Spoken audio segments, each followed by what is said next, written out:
fica com receio, como se eu tô olhando a capa aqui, a Suzane aqui olhando pra gente, aqui é uma coisa meio esquisita. Você foi atrás dela em Bragança? Foi atrás da Elise na prisão? Você chegou a ter um contato físico?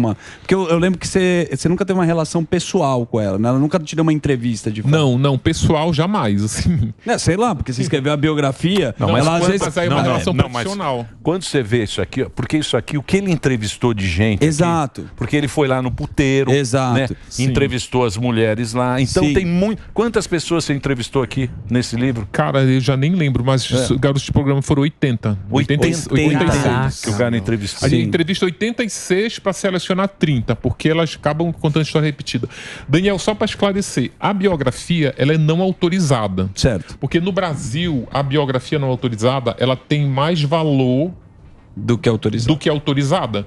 Porque, por exemplo, se eu for fazer a sua biografia, pelo amor de Deus, eu vou atrás dos teus amigos e dos teus inimigos. Porque é o seu perfil a partir do olhar de terceiro. Lógico. Porque o que você tem a dizer sobre você... Você vai tentar passar um pano, obviamente. Não, é óbvio. Vai romantizar. Você faz um filtro, né? Não, mas eu digo que você acompanha ela através das pessoas que você entrevista. Mas você já foi atrás? Já. Não, eu converso com elas. Primeiro que essas pessoas têm que saber que eu estou fazendo o livro. Tá. Então todas elas foram procuradas. Na nova versão do livro da Flor de Lis já tem uma entrevista com ela que ela fez já depois de presa, depois que o livro foi lançado. A Elise Matsunaga eu procurei, ela não podia falar porque ela tinha assinado um contrato de exclusividade lá com a Netflix, ela não podia dar entrevista. Então o que ela fez? Ela escreveu uma carta, a carta está publicada na íntegra no livro.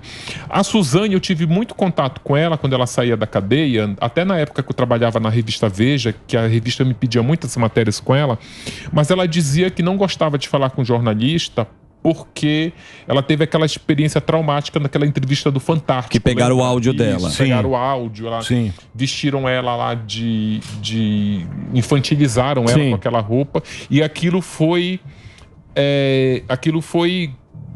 praticamente um tiro no pé, porque ajudou ela a condenar. Há, inclusive, advogados experientes em júri que dizem que aquela entrevista foi crucial para a condenação da Suzane, porque mostrou que ela era uma farsa, né? Que a tese dela era toda construída em cima de uma mentira.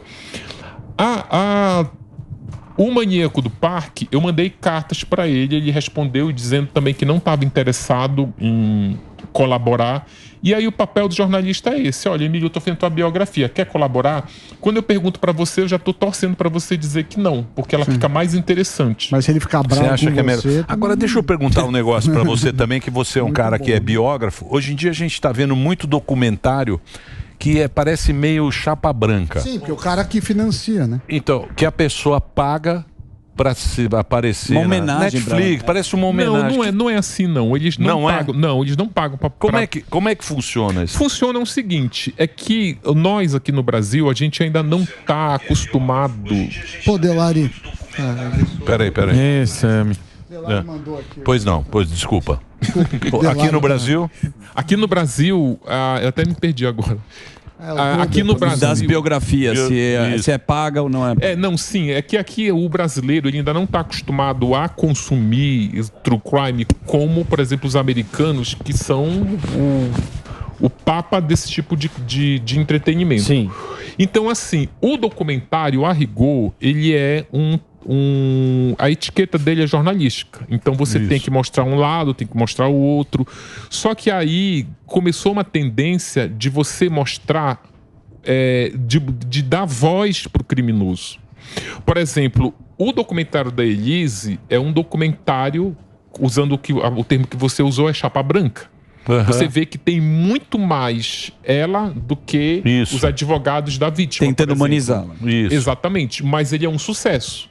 Por quê? Porque você já sabe o que ela fez, ela já foi julgada, condenada, então a gente acredita que não precisa mais daquele contraponto como se ela estivesse num tribunal, sendo acusada pelo Ministério Público.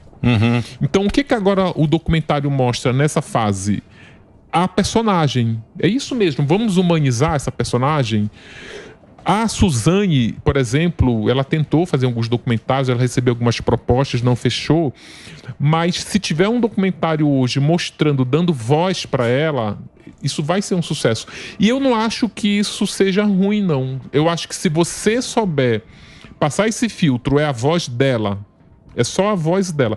Aliás, no documentário da Elise Matsunaga, apesar de ser um documentário chapa branca, a ideia desse documentário, inclusive, foi do advogado da Elise, do Luciano Santoro.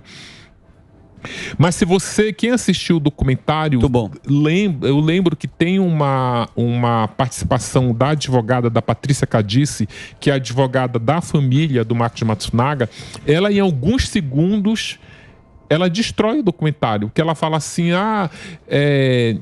alguém pergunta para ela, mas ela está fazendo esse documentário para contar o lado dela, para se comunicar com a filha, que ela nunca teve essa oportunidade. Ela vira e diz o seguinte, olha, se fosse pela filha, ela nem estaria fazendo esse documentário, porque isso aqui expõe a criança.